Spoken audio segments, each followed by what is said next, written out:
Welcome, ladies and gentlemen, here for the doubleheader contest. We are just minutes away from tip-off between the receiving boat Southeastern University Fire and the Thomas University Nighthawks. Should be an interesting game as the Fire head into this contest remaining perfect with a 5-0 record and 2-0 in conference play, as the Nighthawks are 1-1 in conference play, 5-3 overall. A big matchup, and for the Nighthawks, looking for an opportunity to rebound after a tough Thursday night loss to the Gyrenes. Angelo Pontello alongside me, Nick Pope, for today's contest. And Nick, you know, we'll first talk a little bit about the Nighthawks here. You got a team that, again, as we're mentioning, trying to rebound here after a tough loss to the Gyrenes, after coming back from a double-digit deficit, only to see Ave Maria scoring pieces come through and gets to overtime and win by 7 or 8 points. And that's always tough whenever you're in a situation where you know you have it, but just better sharp shooting overall bails out the other team. Yeah, absolutely. Also with the Nighthawks, they didn't get a good start to the game, which made it that much harder to get into the game, if that makes sense. So today we hope to see the Nighthawks really start off the game, keep it close throughout, because they won the second half by a lot. It was just too much at the end. When you have all that momentum, they kind of ran out of gas at the end. So if you keep it close, this Nighthawk team, we've learned, can battle and compete against anyone. And you look at the way the Nighthawks played, and as we get ready to switch things over to Southeastern University, who really much entering this weekend entered triple digits on average, scoring on average 100.2 points a game. They defeat Coastal Georgia 85-65 on Thursday night.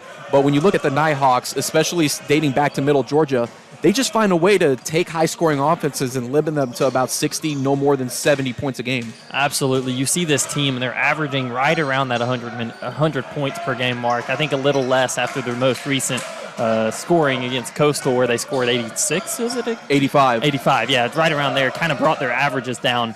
But this team can light it up. They're led by a couple of guys up top with a junior, some grad students, a very upperclassman-oriented team. Compared to our Nighthawk team. But they can average 100 points a game heading into today. It's going to be a defensive slugfest because this Nighthawk team, they took a Kaiser team, they took an Ave Maria team that's averaging 80, 85, 90 points, stuff like that, and they brought them down to like where we're at, which is the 60-point mark, the 70-point mark. Our offense isn't there as much, but we have such a good defense. We make people play our way, and then we can get wins when we do that. In the past 4 games for the Nighthawks, it's truly remarkable in terms of the way they do. Nighthawks offensively have struggled, averaging about 63 points a game in that span, but the opponents have scored no more than 64 points in that same span. So pretty much neck and neck overall. But when it comes to close games, Thomas has just found a way to keep things up regardless of who the opponent is. Yeah, absolutely, and I think it's a possession by possession thing.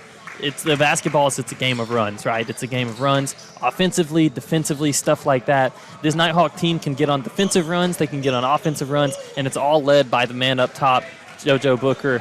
Not up top, kind of in the paint like that, but the point guard really leading the whole offense and leading the whole defense, not looking for his own shot, looking to get everyone involved, and then looking to steal and disrupt as many offensive plays as he can. JoJo Booker, usually, especially last season, really surprised a lot of people in NAIA play, finishing with 102 steals last season as the top leader in NAIA, as well as finishing as the top man in assists as well. This season has taken a little bit more of a back seat, if you will, as head coach TJ Ryans is really preaching about the team efforts and trying to come together, you know, and make sure that this is not about one player or 2 players essentially controlling this team, but it is a collective group effort where it's not about trying to game plan against one player, but they have to figure out how you want to game plan against everybody else. And so with JoJo, he averages just under 7 points heading into today's contest, but it doesn't necessarily mean that he can't go out and get a bucket. It's one of those things where based off the play and how they're developing the play set, really something where it shouldn't matter as much if Booker is not scoring because you got other guys like Williamson and Justin Figueroa, the Clayton State transfer, who has been averaging double digits this season. Yeah, absolutely. There's also help up top with the Thomasville native, Trent Bryant, really doing a lot. I also like Shiona off the bench and Enzor. You saw Enzor knock down his first three-pointer this season. I think he ended, 1 of 2 or something along those lines. 1 of 2. So you like to see him get involved on the offensive end. It's always a tough matchup for him because he's a little undersized as a center. So it's a neat, interesting matchup when he extends his range and comes out, and that's what you like to see. You like to see Booker get everyone else involved, not focus on himself. And as long as he doesn't focus on himself, it looks like we're winning more. Absolutely. And with that, we'll switch it over real quick to Southeastern side. You got a guy in Riley Minix, tough season-ending injury last season that really made things disappointing for the Fire, and that's how they came out to a 6-14 conference record, didn't finish ideally the way they wanted to. This season, coming off of injury, Minix is just looking astounding so far, Nick. You got a guy who enters this weekend who averages close to 21 points a game, 9.8 boards. So essentially, you're almost averaging a double-double on the contest. But you look at Minix's play, and he's just one of those guys that you know you're going to have to stop, which clearly, based off the Nighthawks game plan, that's going to be somebody they're going to be looking to stop to. But in the past couple of games, Nick, especially in conference play, from what we've seen is the Nighthawks focus on that game plan in terms of shutting down that one player, that you have a secondary or tertiary option that ends up coming out.